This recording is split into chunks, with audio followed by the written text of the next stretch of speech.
Olá pessoal, Jordano Campos aqui para o YouTube.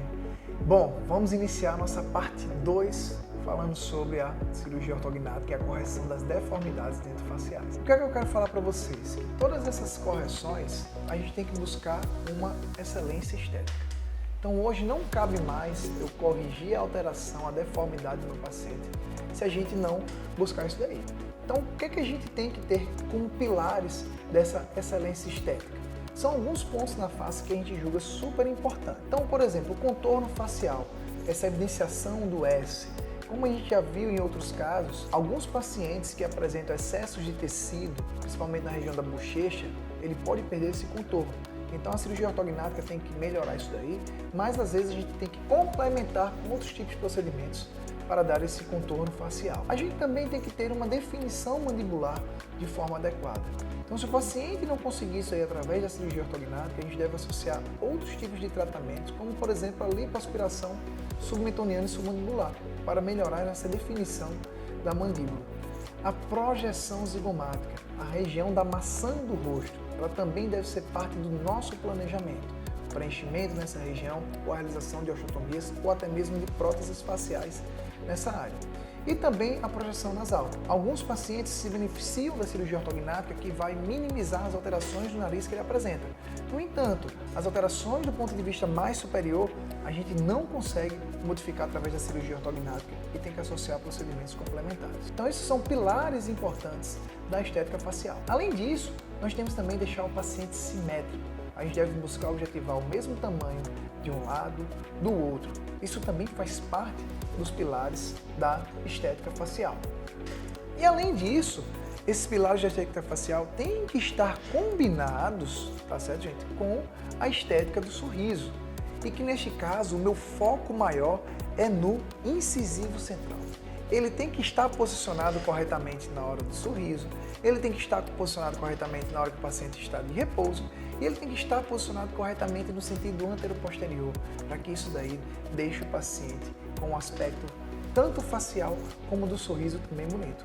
Não adianta uma oclusão e um sorriso bonito numa face não tão adequada e também não adianta uma face adequada com uma oclusão e um sorriso não satisfatório. Então nós vamos falar agora sobre os pacientes classe 2, os pacientes que são retrognatas.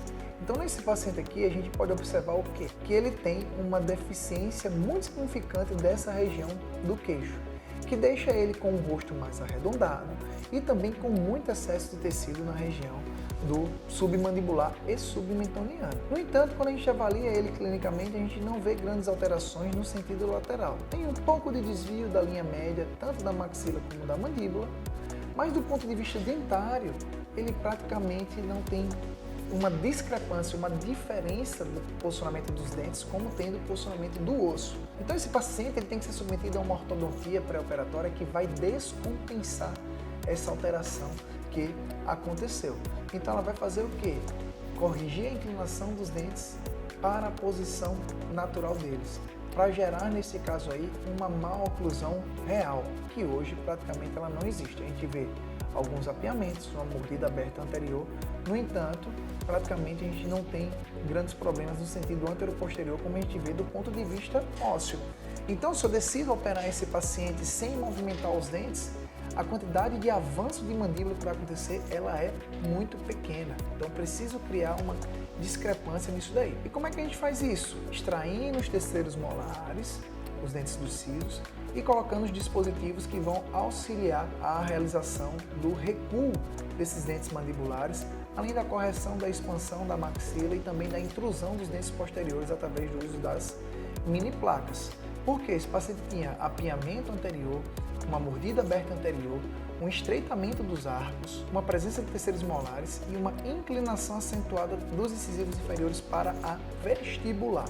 Além disso, do ponto de vista facial, ele é um padrão 2 de capelosa, com um mento posicionado muito posterior e um excesso de tecido na região submandibular. Então aí a gente já consegue ver o paciente prévio à realização da cirurgia ortognática, onde a gente vê que, do ponto de vista da maxila, o incisivo central dele é bem posicionado. No sorriso, ele está um sorriso adequado, apesar de mostrar um pouco mais de gengiva. Mas do ponto de vista mandibular dele, ele tem a mandíbula jogada muito para trás. E é isso daí que a gente vai corrigir. vocês estão vendo do ponto de vista intraoral agora, na mordida dele, que existe diferença entre os dentes da mandíbula e da maxila e que isso foi obtido através da utilização dessas mini placas que a gente está vendo na região posterior e que agora a gente tem uma discrepância entre esses dentes superiores e inferiores de forma real. E aí a gente parte para o planejamento virtual, onde neste caso, pela maxila está bem posicionada, a gente optou somente pela realização da cirurgia na mandíbula. A gente fez uma osteotomia sagital do ramo mandibular e uma mentoplastia, ambas de avanço, tá? Para poder melhorar o perfil desse paciente. E aqui a gente começa a ver as alterações do antes e depois, principalmente do ponto de vista frontal e do ponto de vista lateral. O que é que eu trago de interessante? Eu trouxe 3 situações diferentes para que o paciente pudesse ver aonde a gente iria chegar e se isso fazia sentido para ele. Então ele pôde opinar no tratamento dele e ele escolheu o avanço de 6 milímetros, que corresponde a essa primeira imagem logo depois da imagem que ele está com a mandíbula posicionada para trás. E aí a posição inicial e a posição final desse paciente operado num ponto de vista lateral. E aí o que é que a gente fez? Osteotomia sagital bilateral, mentoplastia de avanço, drenagem linfática facial pós-operatória e a finalização ortodôntica. E como é que o Renato ficou no pós-operatório? Da forma que vocês estão vendo. Agora com uma face mais equilibrada, tá certo? Já numa fase que ele retirou o aparelho com o objetivo de casar, mas ainda não finalizado o tratamento. E aí a gente já consegue ver que o paciente melhorou bastante o posicionamento anterior-posterior da mandíbula, ele tem uma projeção facial adequada e uma oclusão mais satisfatória. No entanto, quando a gente observa esse paciente de frente, apesar dele estar com um bom equilíbrio facial e também no perfil, a gente vê uma correção trazendo ele muito próximo ao perfil classe 1, no ponto de vista do sorriso ele ainda tinha uma exposição gengival. E essa exposição gengival, ela foi tratada através de uma gengivoplastia. Então a gente consegue ver aí o que a gente planejou e o que a gente conseguiu executar do ponto de vista lateral. E ele no sorriso, a gente vai corrigir essa gengiva que tem uma grande exposição através de uma gengivoplastia. Uma remoção tanto do tecido mole, como também uma osteoplastia nesta maxila. Numa vista de maior aumento, evidenciando aí que houve uma erupção passiva alterada, né? Os dentes deles, essa gengiva ela não retraiu da forma adequada, escondendo bastante dente aí embaixo. E aí vocês estão vendo o pré-operatório e o pós-operatório de 7 dias após a realização da gengivoplastia e agora os dentes sendo expostos de forma adequada, melhorando a estética do sorriso desse paciente. E aqui a gente consegue ver o antes e depois no pré-operatório e aí no pós-operatório já com a gengivoplastia realizada.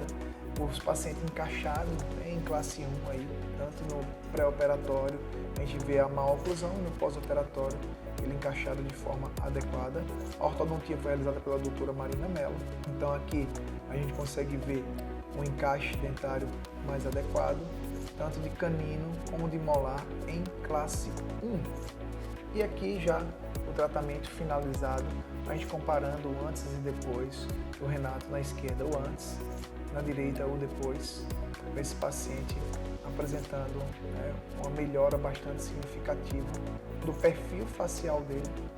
Então neste caso aí a gente vê uma melhora do contorno mandibular, do posicionamento do queixo.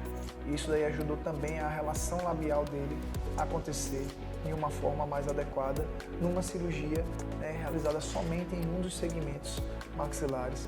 E aí o sorriso do pré e do pós-operatório e aquilo que a gente planejou, a gente conseguiu obter ao término do tratamento. Existem alguns outros pacientes classe 2 que a resolução é um pouco mais difícil. Por quê? Neste caso anterior, a gente viu que a resolução foi somente operando a mandíbula, posicionando a mandíbula para frente. No entanto, existem pacientes que muitas vezes a gente tem que operar a maxila, a mandíbula e o mento para poder conseguir ter um resultado adequado.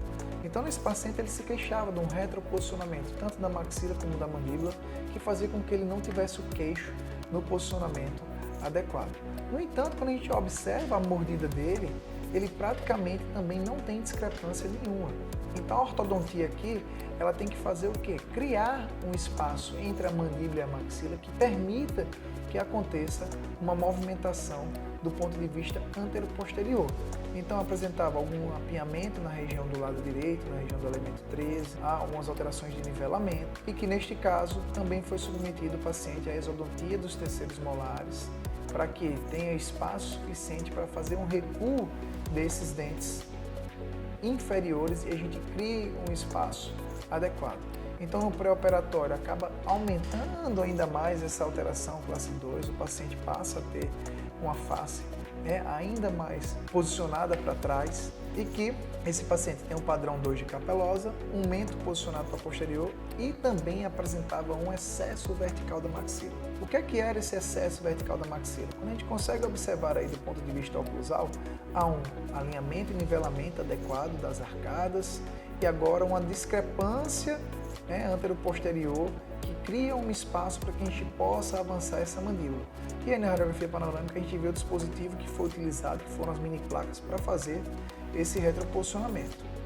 E o que a gente vê nessa foto aí aproximada é que o paciente ele tem uma exposição de incisivos em repouso de 5 milímetros e que para neste caso do homem, esses 5 milímetros ele acaba sendo um pouco excessivo e que no paciente dele que apresentava uma idade próxima a 40 anos, o ideal é que fosse de 2 milímetros. Então a gente neste caso houve uma correção da maxila no sentido superior para que também essa mandíbula avançasse mais e a gente fizesse a complementação do mento. Então assim, a gente compara o pré-operatório e pós-operatório do ponto de vista de mordida, de oclusão. Então, a gente consegue ver aí que antes não existia discrepância nenhuma e agora a gente apresenta uma discrepância. Então ela, apesar de ser pequena, ela foi o suficiente para a gente conseguir gerar um avanço nessa mandíbula e gerar um posicionamento adequado, principalmente devido à necessidade de intrusão da maxila, o que permitiu a gente fazer um giro do sentido anti-horário desse complexo maxilomandibular e gerar uma mandíbula mais projetada à frente.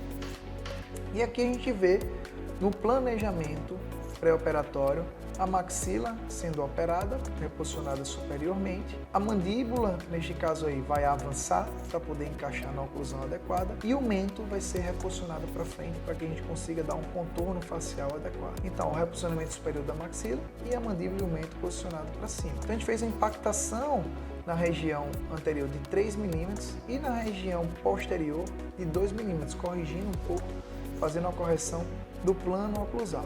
E a gente mostra para o paciente como ele vai ficar no pré e no pós-operatório do ponto de vista frontal, mas a mudança principal desse paciente não é nem nessa vista 3/4, e sim é na vista de perfil. Como a gente vai trazer um reequilíbrio para essa face. E aí a gente vai observar como é que isso daí atingiu o resultado. A gente, nesse caso, vai fazer uma osteotomia leforum, um reposicionamento superior, uma osteotomia sagital bilateral de avanço, uma mentoplastia de avanço. O paciente vai fazer a drenagem linfática facial no pós-operatório e vai finalizar a ortodontia. Então aqui a gente já tem 1 ano de pós-operatório, mostrando para você o antes e o depois, como esse paciente agora ele tem uma face maior, uma mandíbula mais bem desenhada, mais bem definida, principalmente do ponto de vista antero-posterior. Então ele agora tem um mento mais posicionado à frente, o que dá um contorno mandibular mais favorável. E do ponto de vista oclusal, uma mordida bem encaixada toda em classe 1, sem mais nenhum tipo de apinhamento como ele tinha antes. E aqui a gente consegue ver do ponto de vista lateral direito e do ponto de vista lateral esquerdo. E aqui a radiografia pós-operatória mostrando as fixações que a gente utiliza. Tá? Geralmente são 4 placas na região do maxila, na região da mandíbula 2 placas em cada osteotomia sagital de ramo mandibular e também uma mentoplastia, a gente utiliza uma placa pré-conformada, que é a placa distinta. Então aqui a gente vê a sobreposição das imagens e vocês puderam observar como a gente trata os pacientes que apresentam um retrognatismo mandibular, que pode ser através de uma cirurgia monomaxilar, através do avanço da mandíbula, ou então bimaxilar, onde geralmente a gente faz um reposicionamento superior, ou a necessidade de recuo, ou a necessidade de avanço, dependendo de cada paciente, mas que no final o objetivo principal é trazer esse paciente para um perfil classe 1.